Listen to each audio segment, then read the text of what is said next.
This visit to Charleston has special significance. Although the Charleston School of Law has been open in its current form since only 2003, it is the successor to the Forensic Club, which was founded in 1825 and was the first center for legal education in the South.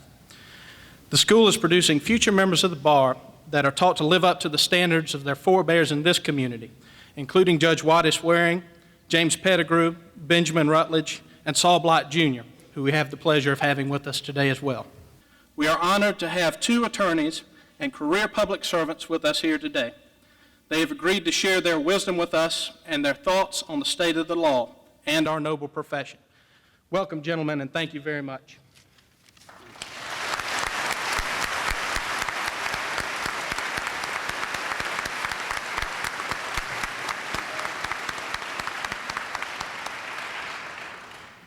Thank you, John. It's been a pleasure working with outstanding students at this law school, like John Robinson. They built their organizations from scratch, and they've done a wonderful job. Welcome. We're all very happy that you could join us today for this historic event. Being the dean of the Charleston School of Law has often been a humbling experience, but has never been as humbling an experience as it is today. I'll start by talking a little bit about how the program will work. Justice Roberts will make some remarks, and then he'll be asked questions by a panel. And it's my pleasure to introduce that panel for today's program. We have on the panel two outstanding judges, three legal educators, because two of the judges are distinguished visiting professors at the Charleston School of Law, and a law student who, like all of our outstanding students, gives me great optimism about the future of our profession. Our first panelist is the Honorable William W. Wilkins, Chief Judge of the United States Court of Appeals for the Fourth Circuit.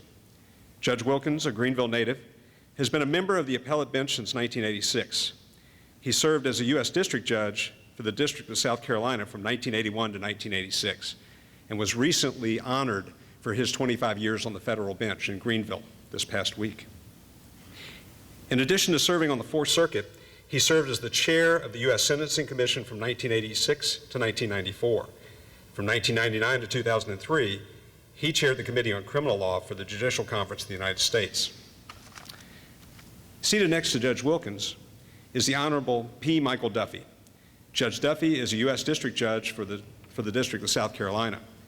Before his appointment, Judge Duffy was a partner in the law firm of Hollings & Hawkins, and later a principal in the McNair Law Firm. He has been a member of numerous professional and civic organizations, and he's a senior bencher and staunch supporter of the Citadel Inn of Court, a pre-law society. He was awarded an honorary Doctor of Laws degree from the Citadel in 2000. Judge Duffy was the inaugural speaker for the law school's professionalism series, and he is the epitome of civility in our profession. Next to Judge Duffy is Professor John L.S. Simpkins. Professor Simpkins is a graduate of Harvard University and Duke Law School. He has worked as a consultant in Africa to promote democratic institutions and to help elected officials understand and build constitutions.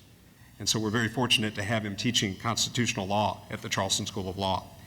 Before joining the faculty, he taught at Furman University and was in private practice at Aiken Gump in Washington, D.C.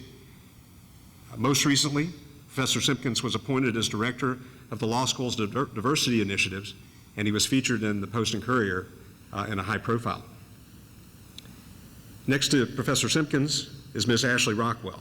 She's one of our third-year students. She is a native of Greenwood, South Carolina, and she's a graduate of Clemson University. She's a member of the Federal Courts Law Review, and she's accepted a federal judicial clerkship with G. Ross Anderson, federal judge, which will begin when she graduates in May. She epitomizes what's good about our student body. We're very proud to have her on this panel.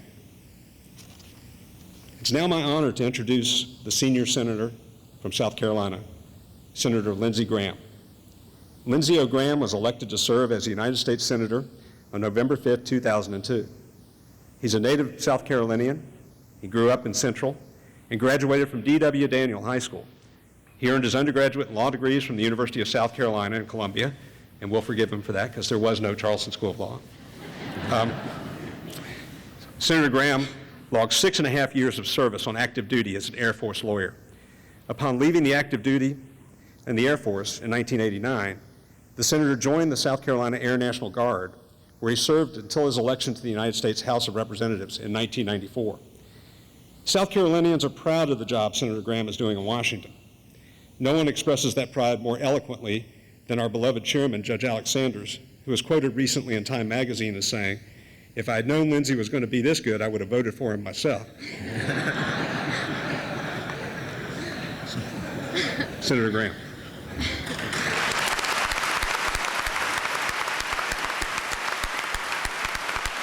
Thank you very much. Thank you. I'll get to Alex in a minute. How about a round of applause for Henry Brown? Is that you in the back there, Henry? Our Congressman, Henry Brown. Thank you for coming, Henry.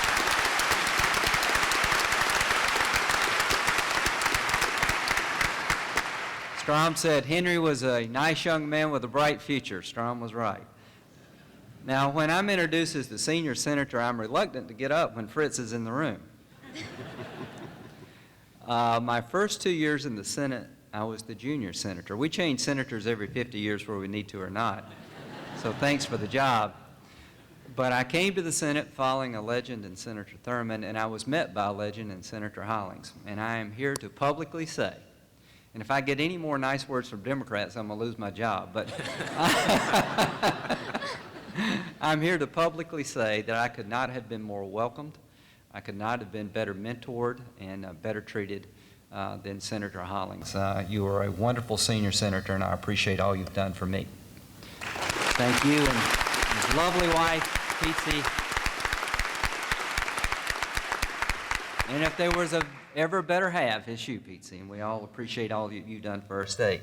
I spent my first 2 years in the Senate interpreting for Senator Hollings. People would come to me, "Lindsey, what is he saying?" And these are Democrats.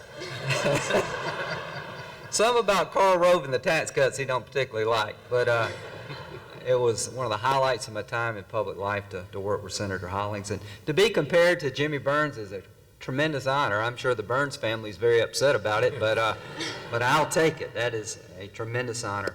We're here today in a very special moment, not only in the life of this young law school, but and really in our state's history. Every 200 years we get a visit from the Chief Justice where we're due. We change senators every 50 years. Things take a while in South Carolina, but we have with us today our Chief Justice, who is quite an individual. I mean, how many people saw the confirmation hearings? Yes. If it had been a fight, they would have stopped it in the first round. My colleagues in the Senate, we were all intent on showing how smart we were. I was intent on showing the country that I knew he was smarter than I was. When it came time for me to ask him a question, I said, "Do you like being a judge?" And he said yes, and my time was up. But the one thing the whole nation got to experience during those confirmation hearings was the gifted intellect that this man possesses. He's truly a legal genius. But beyond his ability to understand and recite the law and display his legal talents, I think he put on display a man well-grounded. And I've got to know Justice Roberts for the last couple of years, and he really is a honest, decent, hard-working, good husband, good father, and God has put him in the right place at the right time. That's the thing about our country. It seems to be that the right people emerge, the right men and women emerge to lead our nation at times, in times of trouble, and I think that's exactly what Justice Roberts will do for us over the coming years, because these are tough times for the law and lawyers. It's always easy to make lawyer jokes. I make a lot of them. But what we see very quickly in politics is a politicizing of the law that's very unhealthy. One of the strongest institutions in our state has been our judiciary. We've been blessed with quality men and women at the state and federal level, and Alex Sanders is in that line of succession of people who have been members of the court and have led our state with character and wisdom. And that's one of our strongest institutions in South Carolina, is our judiciary. And I really do worry, ladies and gentlemen, that the modern politics, this gotcha politics, never-ending commercials, the right and the left trying to tear a judge apart because the judge may not agree with them on a particular issue, is a threat to our judiciary. And it's incumbent upon me and others in politics now to reject the tearing down of people who want to serve at the highest level. So to this law school, I know what your charter is and your hopes and dreams are, to serve the public that's not well served. Your graduates have adopted a public service mentality that our state desperately needs. You know, the law is only works if justice is rendered. And for our state to go to the next level, we're going to have to render justice to our people. And it's through these young students who will become the lawyers and the judges and the senators, and don't be in a hurry about that senator thing, the future. It will be through you that we will render justice to our people. So, Mr. Chief Justice, I am honored that you chose to come to South Carolina, that you've decided to visit both of our schools. You honor us by your presence. I have a lot of confidence in you, and agreeing with the judges comes and goes, but what I am looking for in a judge, in a public servant, is someone who is not only wise but caring, someone who understands that law serves the people, and that justice without compassion it can never exist. And we're honored to have you. I will now ask the Honorable Saul Blott Jr. and Mr. Ed Westbrook to join me as part of a special presentation. It's a pleasure for me to introduce Ed Westbrook, who's a founder of the Charleston School of Law and serves as a member of the law school's governance board. Mr. Westbrook is recognized nationally for his work in asbestos, toxic tort, and consumer fraud class action litigation with the firm of Richardson, Patrick, Westbrook, and Brickman, LLC. He is a magna cum laude graduate of the University of South Carolina Law School, where he served as editor of the South Carolina Law Review. From 1977 to 1979, Mr. Westbrook served as the law clerk to the Honorable Saul Blott Jr. Mr. Westbrook.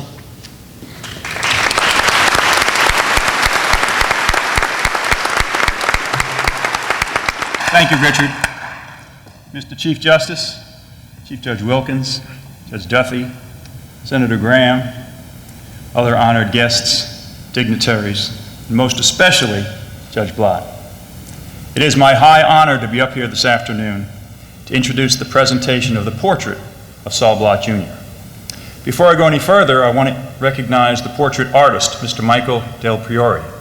Michael's portraits hang in the Capitol in Washington, Columbia, and many other places. And I think after you see this portrait of Judge Blott, you will agree that he has done us all proud. Michael, stand up and take a bow.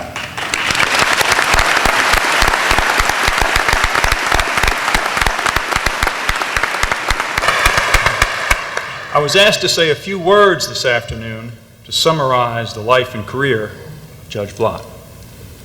I decided immediately that is an impossible task. There is no way I can do justice to a 60-year stellar career in the law in just a few minutes. So instead, I've chosen to focus on one quality of Judge Blott's life. That quality is especially important at the Charleston School of Law, an institution that is founded on principles of civility and professionalism. And that quality is respect. The dictionary defines respect as, quote, being worthy of high regard, unquote. That's a definition that precisely fits the life of Saul Blott Jr. Respect has a number of important attributes, and I'm going to talk about three of them briefly today. First and foremost, respect must be earned. It cannot be bought. It cannot be inherited. Most of you know Judge Blott was born into a very famous and respected South Carolina political family. His father, Speaker Blott, was Speaker of the House of Representatives for over 30 years, and Judge Blott could have settled easily into a comfortable life in the political arena. But he didn't do that. He set out to make his own mark, to earn respect on his own merit. After serving honorably in World War II, Judge Blott graduated law school and began a career of 25 years as one of the premier litigators in South Carolina. Judge Blott was the lawyer's litigator, the type of litigator to whom other lawyers brought their toughest cases. His powers of persuasion in the courtroom were legendary. Jurors were known literally to jump up out of their seats when Judge Blott would make closing argument. He had many nicknames. One of them was Little Jesus, because of his ability in the courtroom to preach to a jury and actually convert them to his client's cause.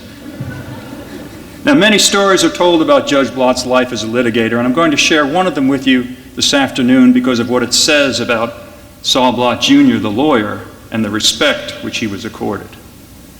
When the circuit judge would come to Barnwell to hold court, and the Blott firm had most of the cases on the docket, the judge didn't stay at a motel. He stayed at Judge Blott's house with Miss Blott and Judge Blott and Judge Blott's children, Brian, who's here today, Sherry, and Greg. Now, you would think that Judge Blott's opponent would be up in arms, running to Columbia with an ethics petition. Not so. Why is that, you might ask? Two reasons. First, Judge Blott's reputation for integrity, honesty, was so well known, his character was so highly regarded, that his opponents had no concern that the trial judge had accepted the hospitality of the Blott household and was staying there. Second, and perhaps equally as important, Judge Blott's opponents knew that at the end of the trial day, there would be a plate set for them at Judge Blott's supper table. And they'd come over after a trial day, and Judge Blott and his opponent and the circuit judge would sit down, have supper, talk about politics, sports, tell some jokes, perhaps pass around a libation or two. And then, if the case hadn't been settled by dessert, they'd go back to trying it the next morning. Mr. Chief Justice, I wonder how many cases would never have to make it to your court or the other appellate courts of this country if trial lawyers still sat down for supper after trial instead of going back to their hotel rooms and exchanging acrimonious faxes, which has been a lot of my experience in the law. Now, Judge Blott, after 25 years as a premier trial lawyer, could have coasted in his career. He could have mentored young lawyers, tried a case now and then, and sat back a bit, but he didn't. In 1971, he accepted a commission from the President of the United States to become United States District Court Judge, headquartered here in Charleston, South Carolina. And in that new role, Judge Blott found that he had to earn respect anew, because respect as a lawyer doesn't necessarily transfer to respect as a judge. Judge Blott set out to earn that respect, and he earned it first and foremost with hard work. Those of us who clerked for him fondly remember the late Sunday nights in the library, getting ready for motions the next day, or for a big trial with stacks of books in those days, Judge, out on the table. And nothing pleased Judge Blott more than to find that case cited by neither side, which answered a tough legal issue.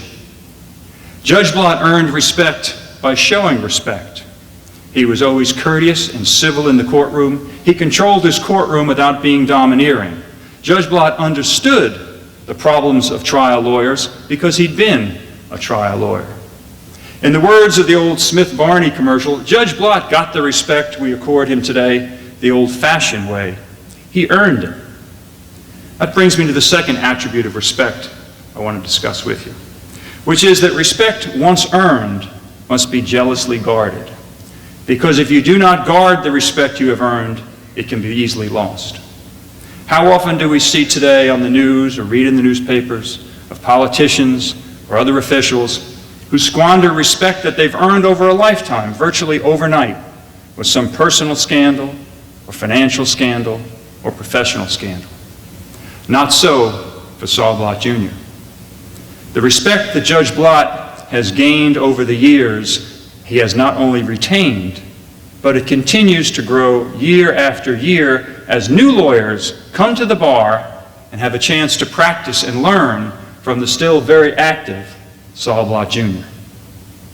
And now to the third attribute of respect, particularly appropriate here. And that is, in a very few individuals in life, a select few, respect becomes so universal, so long-lived, and so great that over time, and very imperceptibly, mere respect is transformed into a form of reverence. And I know that I can speak without hesitation or fear of contradiction, and speaking for the thousands of lawyers who have appeared before Judge Blott over the decades, and for his colleagues on the bench who come to Judge Blott with their difficult legal problems and still seek his counsel, that Judge Blott, you are not simply respected in the law, but you are revered as one of the giants in South Carolina legal history. And so it is with the greatest of respect, indeed, Your Honor, with extreme reverence, that the founders of the Charleston School of Law, Judge Sanders, Judge Carr, Judge Costco, Professor McCullough, and I, present this portrait of you to the Charleston School of Law, where it will hang for all the years that there is a Charleston School of Law. And when you students in the audience today become senior members of the bar in 30 or 40 years, and you come back to your alma mater, as we hope you will, when you pass by this portrait of Judge Blott, and a student of that generation comes up to you and says, "Tell me about this Saul Blott Jr." You tell them about respect. Because when you've told them about respect, you've told them about Saul Blott Jr. Thank you.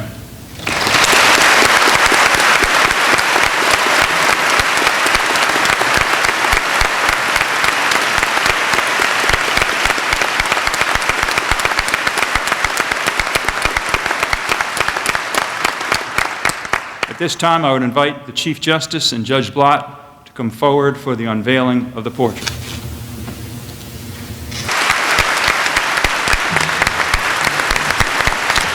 I'm humbled by your presence and by the fact that you agreed to participate in the unveiling of my portrait. And I have an opportunity to tell you something that I never dreamed I'd have, but I wanted to for a long time. I watched your confirmation hearings, and I followed them closely.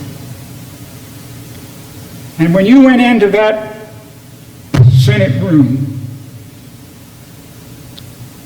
and you made your opening and closing statements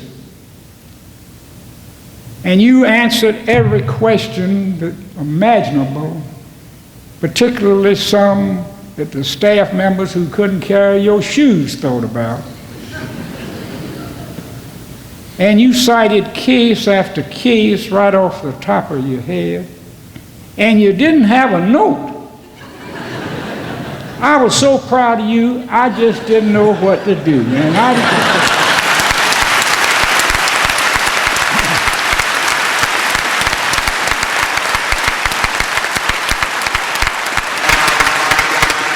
know millions of Americans felt just as I did. I wanted so much to, I wish I'd known you so I could called you and told you I never dreamed I'd have the opportunity. But there are millions of people like me who feel that you're going to be one of the greatest Chief Justices the Supreme Court has ever known. And I look forward to continuing maybe a few more years as one of your foot soldiers. Thank you very much.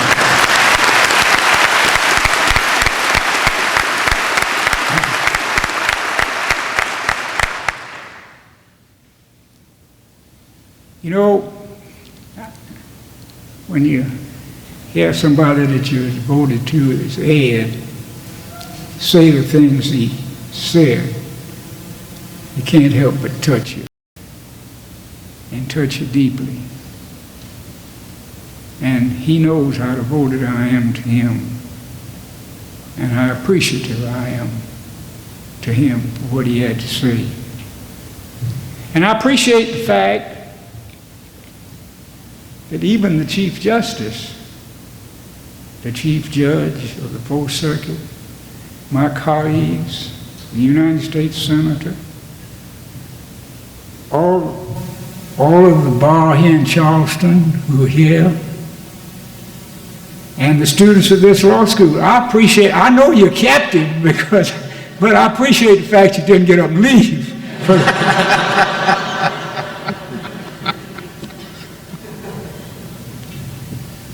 And I'm grateful to the Charleston Bar. I came here 35 years ago, and you've just been so wonderful to me and to Carolyn. And I'm so grateful for that. And I'm grateful to the founders of this law school for making this possible tonight, to honor me in such a wonderful way. I'm grateful for Michael who took an 85-year-old man and took him back to 60 and made him even look better than he was at 60.